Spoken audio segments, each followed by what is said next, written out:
We're coming to a time now in our service we're going to look at a passage from God's Word. We'll talk about what it means, why it matters, and what we should do about it. So if you have a Bible, would you turn to Psalm 77? 77, it's on page 416 in this brown pew Bible if you're using that.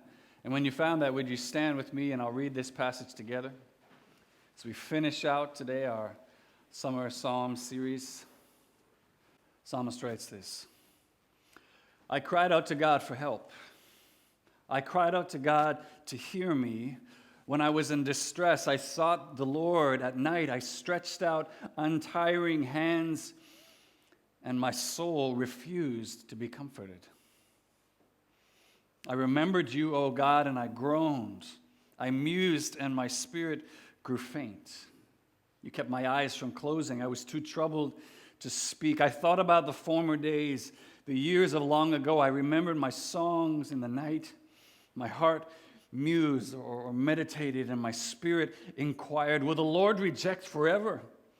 Will he never show his favor again? Has his unfailing love vanished forever?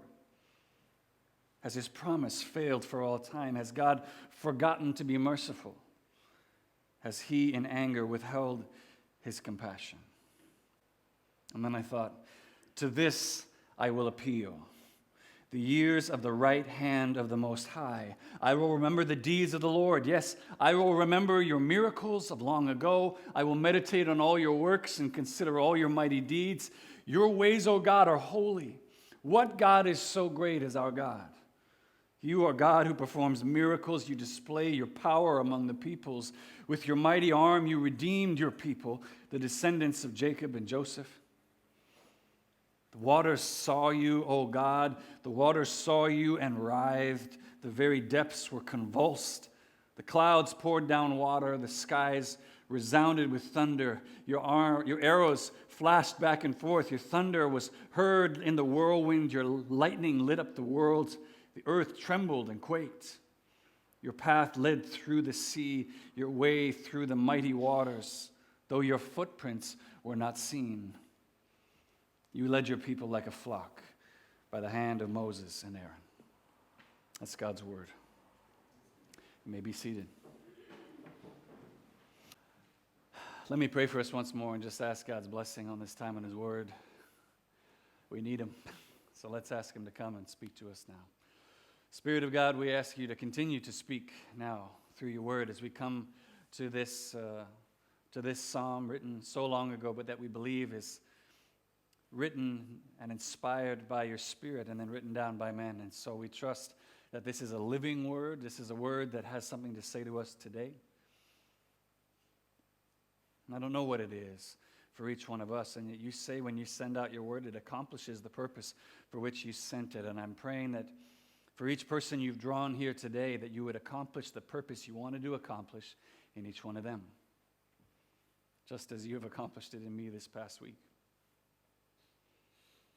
And as I always ask now, eternal God, would you move and govern my tongue to speak your truth? Amen. Well, I've highlighted this a number of times in the past, I know, but legal dramas, courtroom dramas continue to be one of the personal favorites for my wife and I. These are just things we often go to when you got to make a choice of what to watch. That's where we're headed. So back in the day, I don't know how many of you remember when Blockbuster was a thing. Blockbuster, and we actually had time in our lives, we would head out, grab some, Pacino, some Denzel, McConaughey, Jimmy Stewart, whatever, grab one of these films, Slurpees on the way home, pop some popcorn, settle in, and we're like locked in, like just love it, love the story of it, the puzzle, how is it gonna, and the intensity of it just was, I love it, and I still love it to this day. I know it's probably way less glamorous than what you see in the movies, but I still think that a trial lawyer, that's something I totally could see myself being doing if God hadn't called me to be a pastor. It's just a different route. I love what I'm doing, but I think that would have been cool. If you've seen these kinds of movies, or maybe you're pursuing a career in law yourself, you have very likely heard of this idea of reasonable doubt before.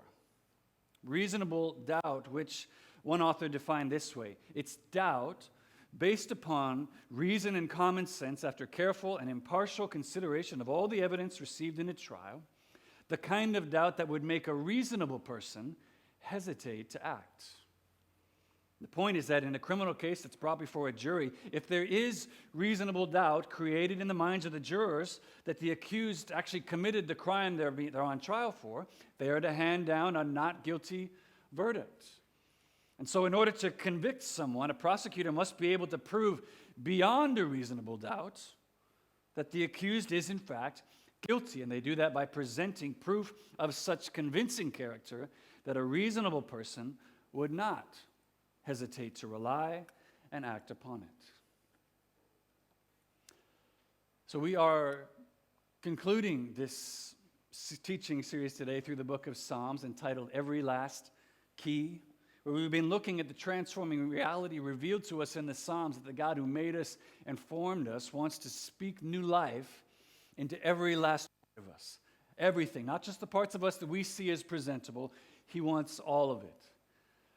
That if you were to picture your life as a house, last time you got to hear me say this, God wants to be given the key to every last room. And the last key that we're going to look at bringing to God this morning is doubt. Bringing God your doubt, which, while it might not be as difficult as bringing God something like your anger, which we looked at last Sunday, is probably not too far behind as far as things that we don't usually think about as something that God wants us to bring to Him. We just don't usually think of it that way. And so that's why we want to look at it this morning. It's one of those things on the list of, I don't know, can we bring that to God? And I think that's especially true if you grew up in the church. Because that's a place where the focus is often on having faith, right? Where it's about putting our trust in God. That's what we generally talk about here. And you know, we read verses all the time, like Hebrews 11:6. It says, without faith it is impossible to please Him. For whoever comes to God must believe that He exists and that He rewards those who seek Him. Or James 1:5, if anyone lacks wisdom, he should ask God, who gives generously to all without finding fault, and it will be given him. But when you ask, you must believe and not doubt. Because the one who doubts is like a wave of the sea blown and tossed by the wind. That person should not expect to receive anything from the Lord. And as a result, because we've, I believe, wrongly understood passages like these and others, and like what it's actually trying to teach us about doubt, we've come to believe that doubt is something we can't bring to God. And because of that, I believe the church today is very often filled with people who have all kinds of doubts. We have all kinds of doubts, but there's something that we feel like they need to be kept secret. Just keep it to yourself. Just kind of put it out of your mind. Get over it. Whatever it is, that there's no place, we believe, in the life of somebody who's following God for questions and doubts anymore. We've come to believe this, and it's not everything, no. But I believe that this is at least one reason why we see people abandoning their faith altogether and leaving the church. Because if you've tried this before, you know it already. Ignoring your doubts, even believing that you're not supposed to have them, doesn't make them disappear. That's about as effective at making doubts disappear as mowing over dandelions on your lawn makes them disappear. It doesn't. And yet, even just looking at let's say the New Testament witness alone, where there's all kinds of people throughout there that came to Jesus with all kinds of questions, all kinds of doubts. They came to him all the time. His own disciples, Nicodemus, woman at the well, the guy with the demon-possessed son in Mark 9, help my unbelief. All these people came to Jesus with their doubts, and they were received gladly, graciously, and all left with their faith changed and restored because of it. When you look at this passage today in Psalm 77, you see just the same. The psalmist, who we're told is this man named Asaph, who was one of the temple musicians, brings his doubt to God in the midst of his distress, and he finds, rather than rejection, he finds restoration for his faltering faith. And what I'm saying is that if the circumstances of your life today have led you to a place where you're questioning God right now, where there's like doubt cast over your face, something that I've experienced numerous times in my own life, then this message is for you today. This is for you. Because ultimately, what we have here in this passage is a demonstration of both the process as well as the product of bringing your doubts to God. That's what we see here. And in order to help us track that process, and I pray know that same restored faith in our own lives, if we're experiencing doubt today, I want to look at this passage in just two ways. I want to show you reasonable doubting and then reasoning with your doubt. Reasonable doubting, reasoning with your doubt. So if you closed your Bibles, would you open them again to that passage in Psalm 77? Follow along with me as we learn together about bringing your doubt to God.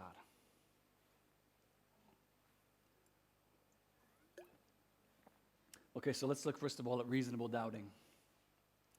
Reasonable doubting. And I want to look at this first because I really want to challenge this idea that to believe in God, to follow Him faithfully, means we're never going to have any questions or doubts anymore. I really want to challenge this idea because far too many people, I think, have been deceived by believing this, and even more than logically not standing up. I don't think it stands up biblically either. One case in point, having to be that scene at the end of Matthew's Gospel, Matthew 28, when the resurrected Jesus, standing right there in front of his disciples. He's here. These guys have watched Jesus die, seen him crucified, buried, put in a tomb. He's standing here now, raising up into heaven. And yet in spite of all of that stuff, Matthew writes this, when they saw him, they worshiped him, but some doubted. I'm just like, what?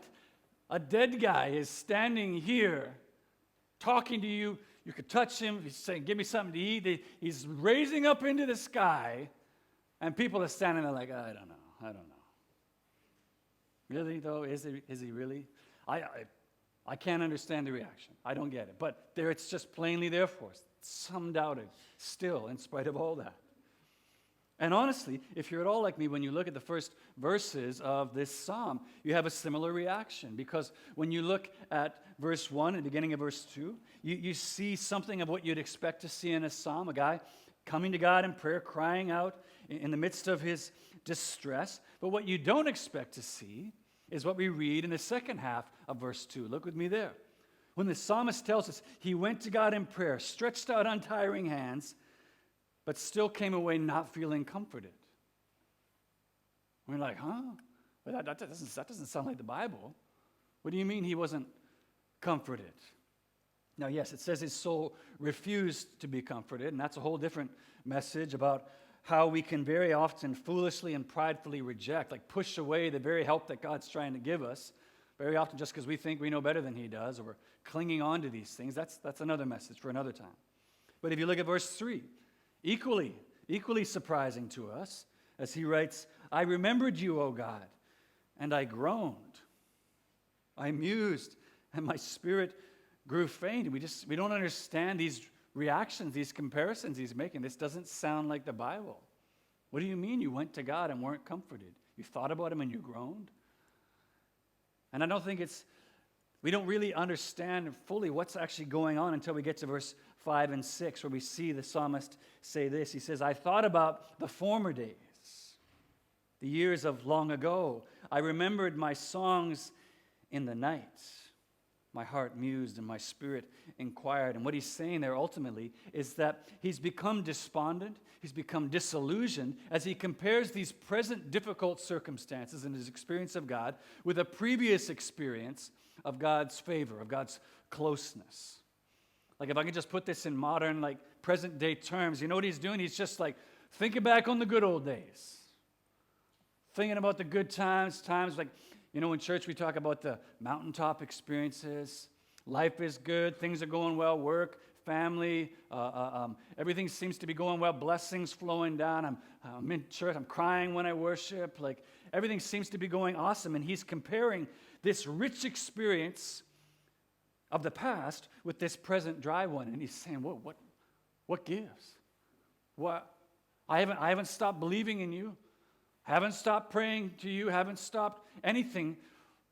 Why is all this hard stuff happening now?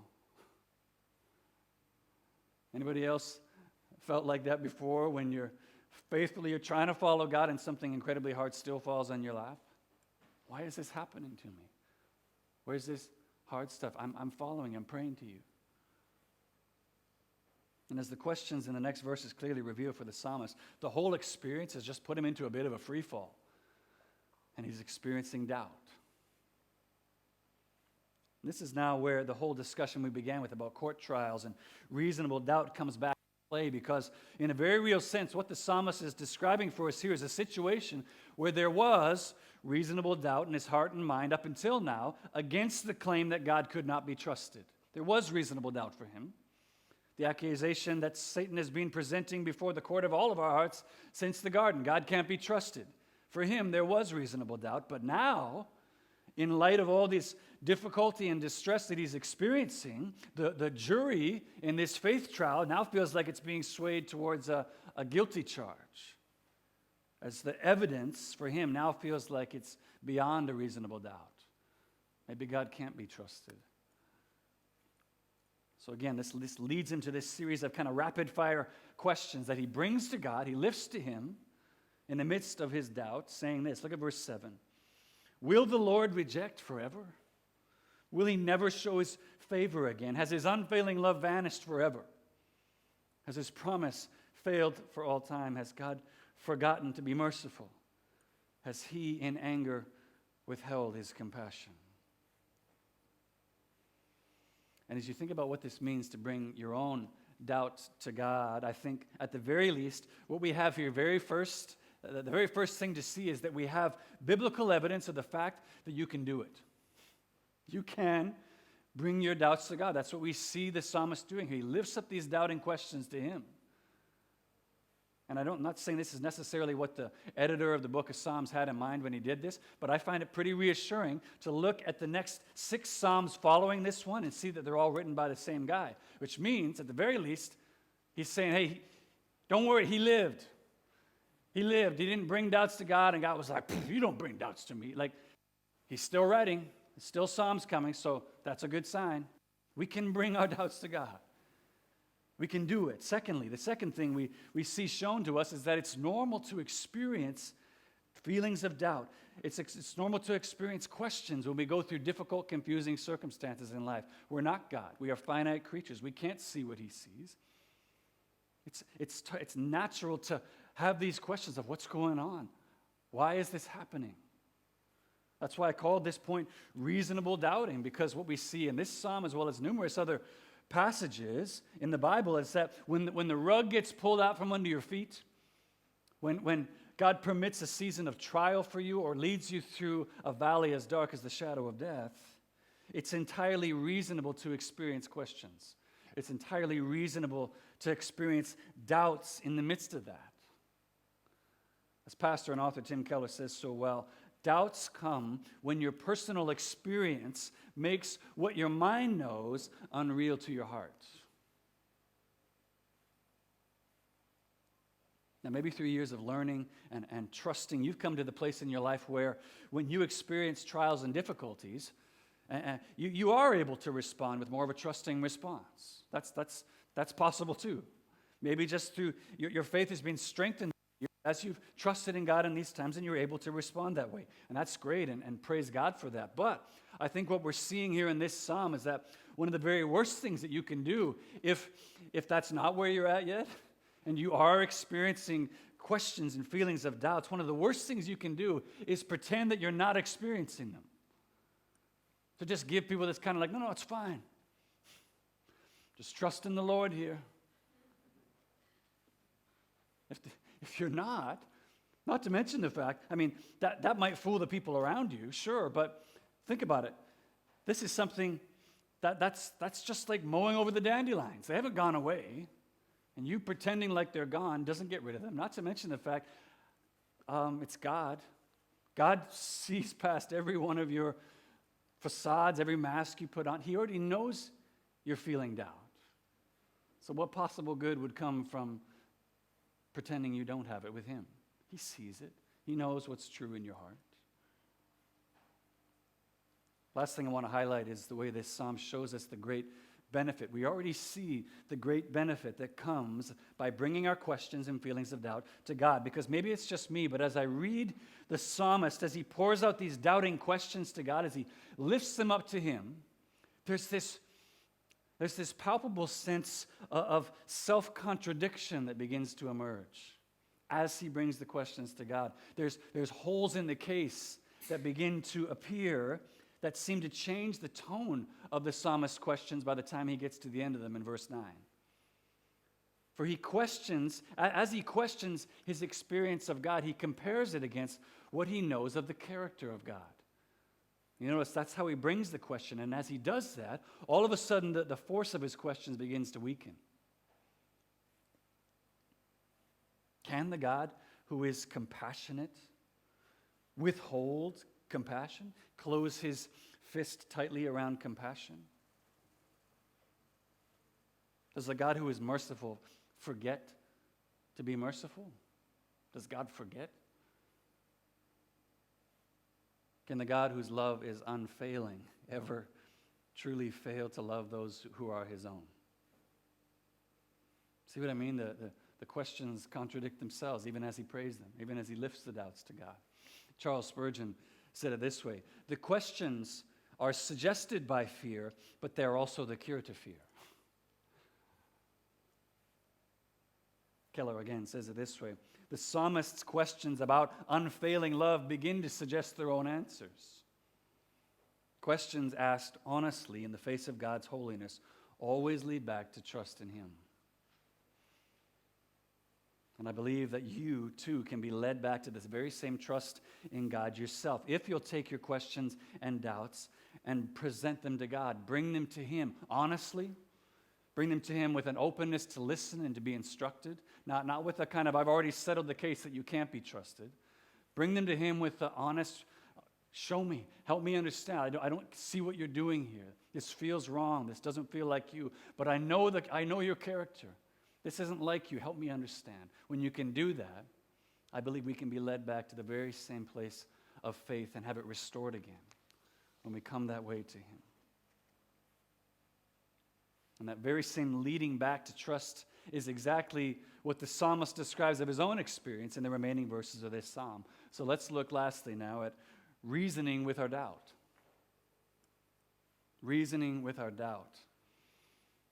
So what we see demonstrated now in this psalm is that once the force of his questioning doubt has been sufficiently slowed and weakened as he comes to see the self-contradictory nature of the questions he's bringing to God, he's now able to experience honestly, he was able to view his experience from a different perspective. He's able to see it and look at it from a different way. And where you see that turning point taking place is in verse 10. Look with me there. The psalmist now writes, "Then I thought, to this I will appeal, the years of the right hand of the Most High." A number of things we could say about that already, but what I want to highlight and focus us on, particularly in the moment, is that word appeal. I will appeal to this, he says again. If you watch courtroom dramas, you studied law, you know that appeal is also very much a part of the legal process. An appeal, according to the Provincial Court of British Columbia, is this: the process for correcting an error made by a judge or a judicial justice, overturning a provincial court decision, or obtaining a new trial by appealing, retrying a case in a higher court. That's what it means to appeal in a legal setting. Once again, Tim Keller, about Psalm 77, puts it this way: lawyers appeal a case when they hope for a different conclusion from the one they received in a lower court. The psalmist is here arguing against his own heart, which has ruled that things were hopeless. And that higher court that he's now appealing to is this years of the right hand of the Most High, which is simply a general reference for the works of power and majesty that God has already displayed in the past. That's what he's appealing to. Before we even get to what those are, it's worthwhile to just pause for a second and just consider the incredible patience of God displayed here. As he just condescends to wait for the psalmist, and by extension for you and I, to try this case against him in the lower court of his heart before arriving at the faith-building witness of God's works of power and might in the appeal process. He lets him process through it.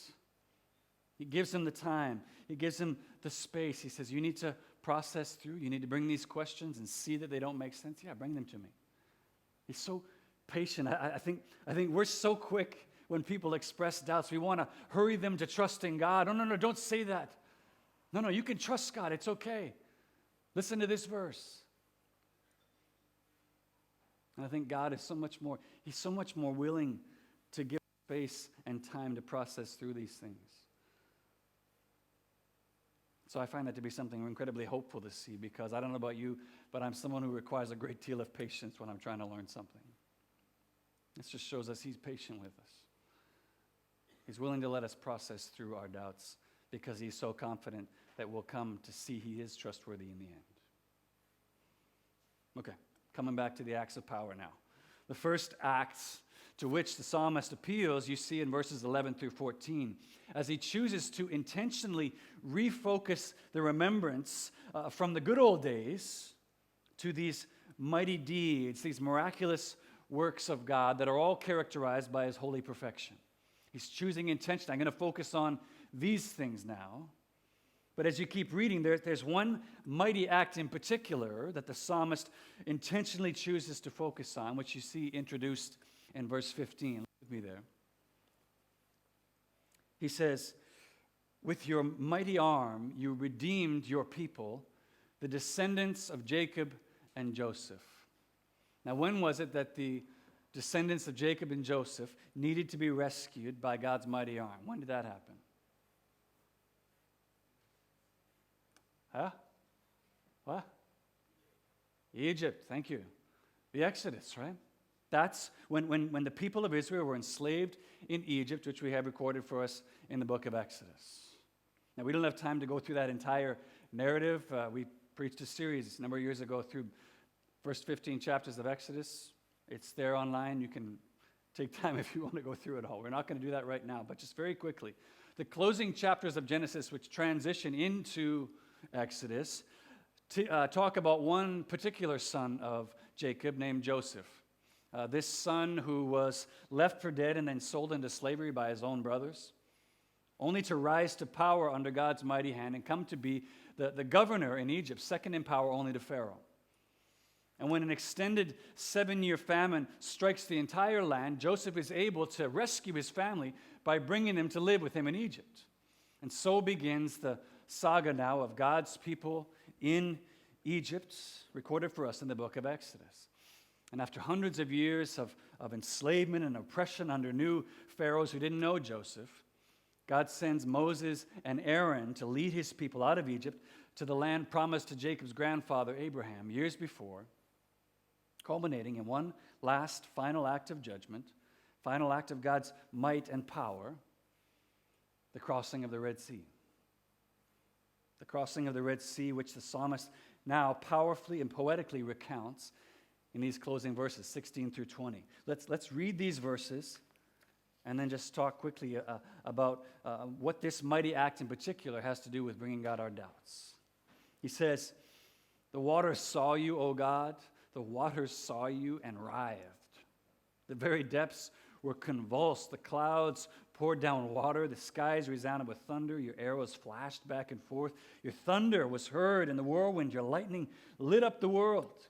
The earth trembled and quaked. Your path led through the sea, your way through the mighty waters, though your footprints were not seen. You led your people like a flock by the hand of Moses and Aaron. Now, why does the psalmist choose to focus on this mighty act in particular? Well, if you know the circumstances of the Red Sea crossing, you know it was a situation that was ordained by God, but that also looked hopeless. It looked to the people in that moment like God had completely abandoned them, hung them out to dry as they stood in front of an impossible body of water on one side with the entire Egyptian army barreling down on them on the other. It looked like God had failed them. That's exactly what they felt. And that's the reason they cried out to Moses the way they did, because it looked like God has totally left us here. He's left us here to die. The intended implication for the psalmist as well as for you and me today, obviously being if God's love and faithfulness, if God's mercy and ability to rescue was still undeniably present in this circumstances that looked hopeless, even though they couldn't see God, if he was still very present, still totally faithful to them, then maybe, just maybe he can be trusted in these impossible circumstances that I'm facing that are leading me to doubt as well. Which demonstrates the true power of memory in the midst of trials and tragedies of life that tempt us to doubt God.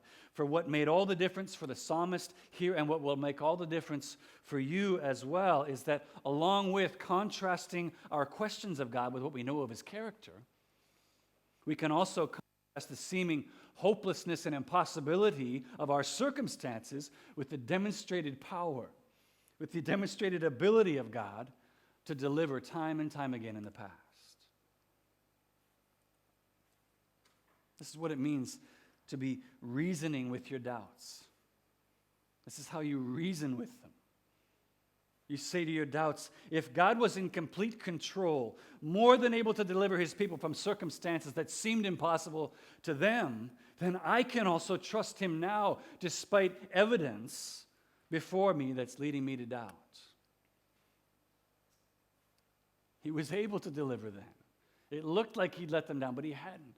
Maybe I can trust him here too. Maybe my doubt isn't justified. As I've said many times before, Jesus shouldn't have to start at zero every time a new crisis is presented to us. And what Psalm 77 is clearly showing us that he doesn't need to, because he's left us with countless witnesses of his power to deliver that we can choose to intentionally remember if we'll only look beyond the good old days to see the evidence found again and again in his word as well as in our lives of his ability to deliver in the past when we thought it was hopeless. We've got countless evidences to point to say this looks hopeless, but yeah, so did that. Maybe I can trust him here as well.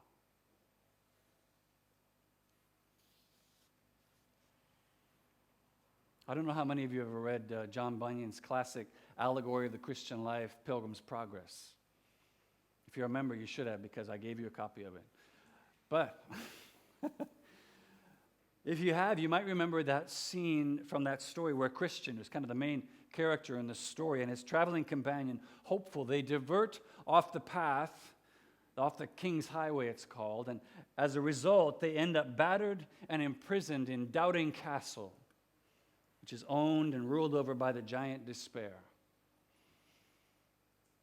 And when the pair have been beaten, bludgeoned, deprived for so many days that they're at the place of despairing, even of their own lives, Christian has a revelation one day to which his heart gladly appeals for hope, saying, "Oh, what a fool I am, thus to lie in a stinking dungeon when I may as well walk at liberty. I have a key in my bosom called promise, that will, I am persuaded, open any lock in Doubting Castle."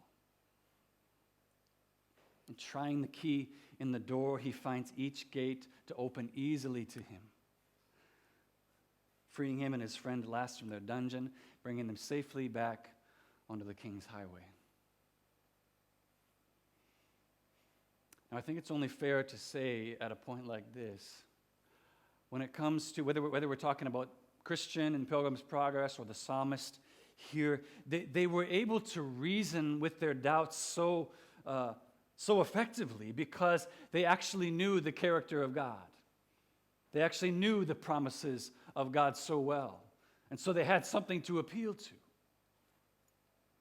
If you're not building into your relationship with God daily, if the only time a Bible gets open in front of you is when we sit here on Sunday morning, the only time spent in prayer is the 10 seconds before you eat, God, thanks for the food, bless this food. If that's the only investment in your relationship with God, You don't have a basis with which to appeal to. That's not reasonable doubting. That's unreasonable doubting because you barely know the God to whom you're appealing. These guys were able to so effectively appeal to God's character because they knew what he's like. They'd read and seen again and again God's ability to deliver impossible circumstances. They knew it, and so they had a basis with which to appeal. So you can't just try this today or tomorrow and be like, it's not working, if you don't know the God to whom you're appealing. You need to know what he's like. And he's revealed it to us again and again in his word. That's how we can do this effectively. But the point of what I'm trying to say here today and what we're seeing in Psalm 77 is even if you know it, even if you know what God's like, even if you know his many acts of power in the past, we can still experience times of questioning and doubt. It can still come. And again, so that's why we've been saying, if those things come, if you feel those questionings, why is this happening to me? You can bring those to God. Don't deny them. Don't pretend that you don't feel them. That's just mowing over the dandelions. They're not going to go away. You'll remain imprisoned in your doubts and maybe even bringing your doubts to others. Unless they're pointing you to the God who can be trusted, they're just going to continue to leave you without answers, without freedom. It's only in bringing your questions and doubts to God that you have hope for both consolation as well as liberation. As the promise of his faithful, loving, compassionate character, as well as the testimony of his power to deliver from any circumstance, opens the lock every time to the gate in Doubting Castle. If only we'll make use of it. And it's one of those things where the more you use it, the more quickly and effectively we get to use it because we become trained in using it. And for the believer in Jesus here this morning, one of the best news that we have of all is that while the promise of the Exodus, this great act of power, provided restored faith in the midst of doubt for the psalmist, for us this morning, we have an even greater miracle to appeal to. For all time, to which the Exodus in Egypt was only pointing ahead to, the death and resurrection of the Son of God, Jesus Christ.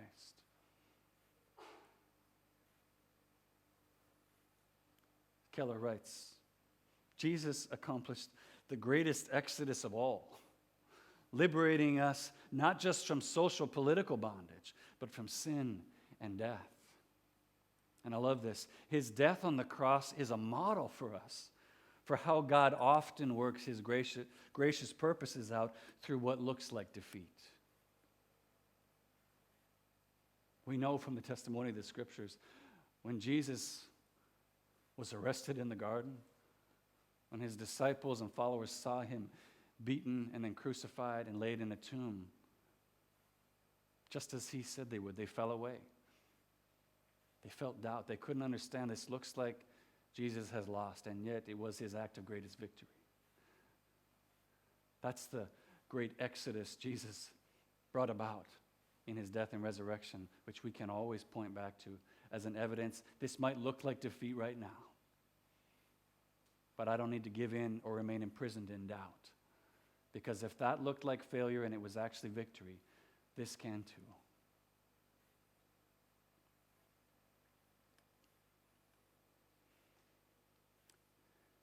The incredible truth revealed to us in the Psalms is that the God who made you and formed you wants to speak new life into every last part of you. There's no part of you or your life experience that you cannot bring to him.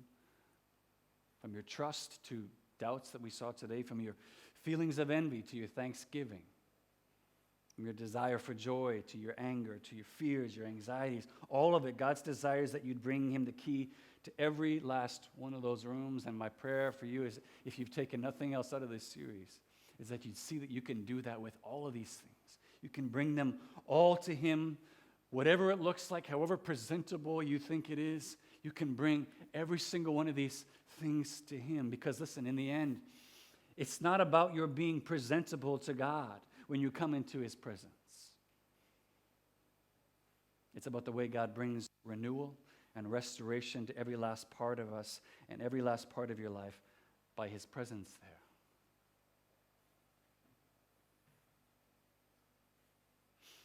Amen.